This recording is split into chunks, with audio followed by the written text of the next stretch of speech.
Face ही slurry मशीनपर्यंत पोहोचवण्याचं काम करते. आणि ही मोटर जी आहे ही स्क्रू प्रेसची मोटर आहे. ही पण 5 HP क्रॉम्प्टन ड्रीवची मोटर आहे.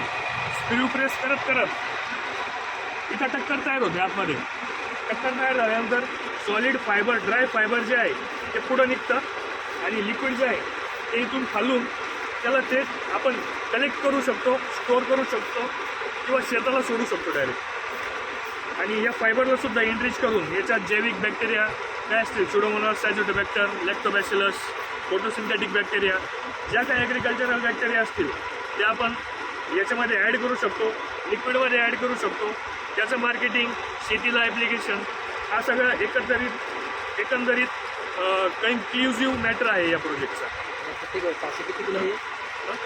किती किलो? ताशी हे फायबर जे आहे ते 500 किलोपर्यंत निघतं.